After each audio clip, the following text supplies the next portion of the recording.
Rabbil Alamin. Salatu wassalamu ala asrafil anbiya'i wal mursalin Sayyidina Muhammadin wa ala alihi wa sahbihi ajma'in. Amma ba'du.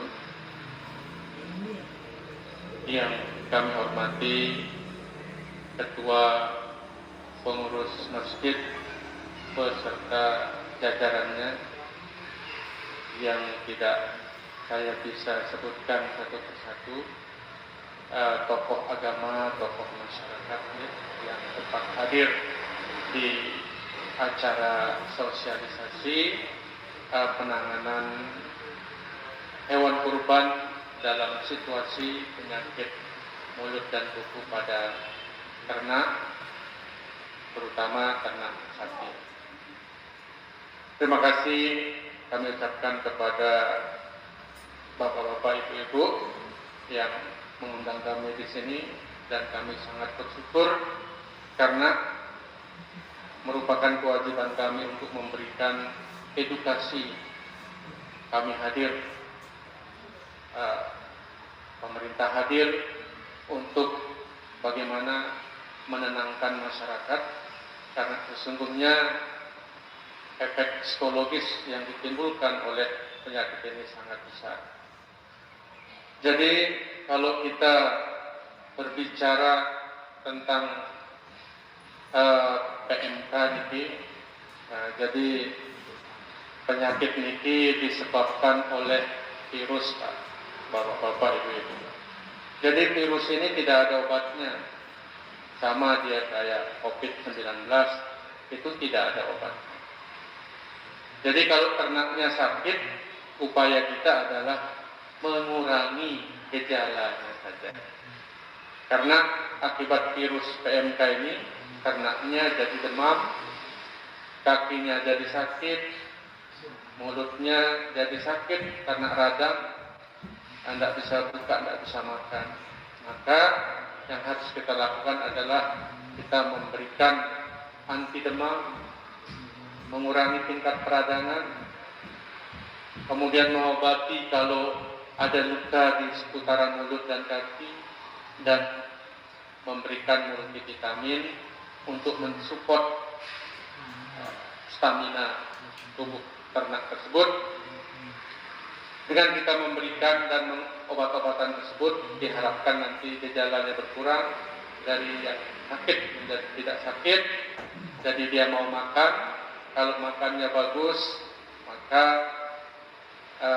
energi yang dihasilkan, metabolisme lancar, sehingga ternak tersebut imunitasnya naik dan nanti dia sembuh sendiri. Jadi yang bisa untuk membebaskan dan mengendalikan PMK ini hanyalah vaksinasi. Kalau kita sudah vaksinasi, maka kita akan menuju penguatan imunitas atau antibodi, atau kalau di manusianya herd immunity. Dan bagaimana dengan masyarakat kita yang setiap tahun merayakan hari raya Idul Adha atau hari raya kurban? Maka ini akan menjadi persoalan karena banyak sekali informasi beredar kemana-mana. Sampai di pasar umum pun masyarakat kita takut makan daging karena bahaya.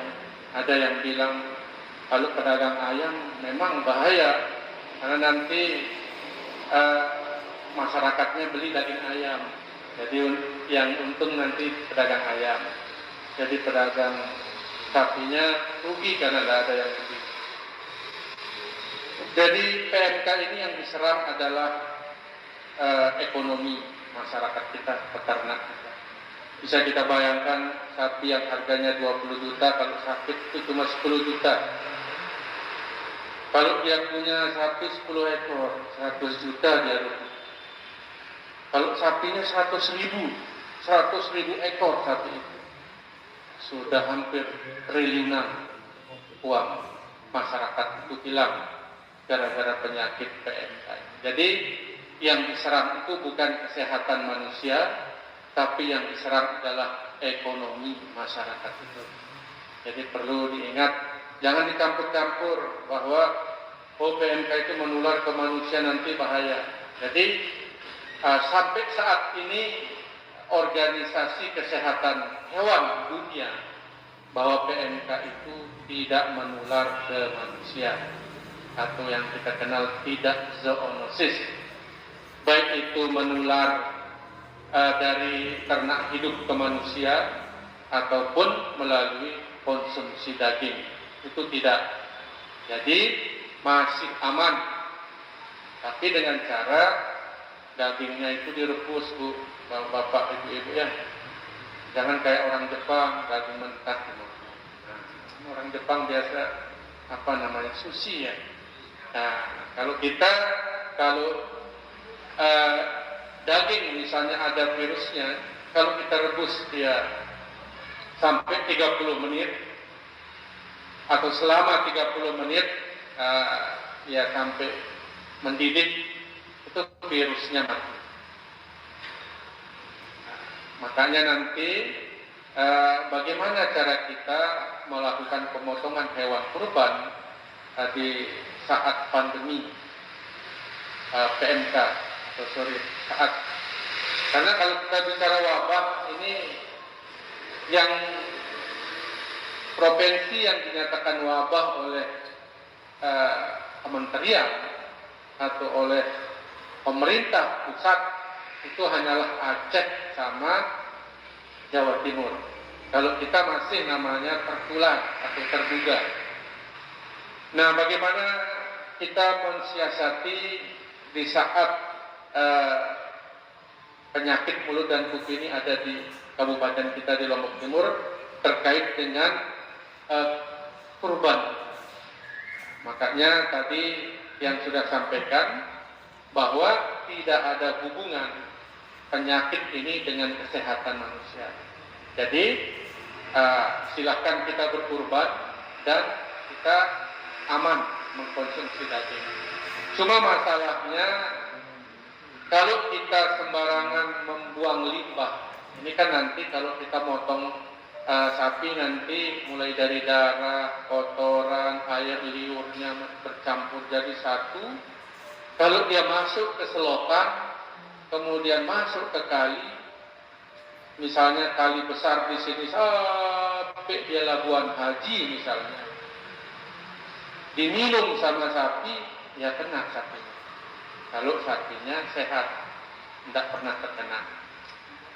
Jadi kalau ada virus PMK ini ada di air, itu sebulan dia bisa bertahan, malahan lebih.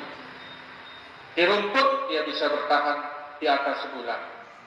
Nah, yang kita takutkan sebenarnya untuk hewan kurban ini bukan masalah dagingnya, bapak-bapak, ibu-ibu, tapi masalah cemarannya itu, penularannya itu ke ternak yang sehat. Karena penularannya itu selain dari hewan ke hewan atau dari ternak ke ternak, manusia ini berpotensi untuk menularkan penyakit ke ternak. Jadi PMK ini apa istilahnya?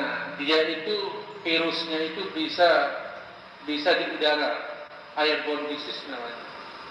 Dia kemana-mana virusnya, nempel di baju pelunggu, kemudian nempel di tangan pelunggu, salaman sama peternak pulang ke sapinya yang sehat, besok sakit.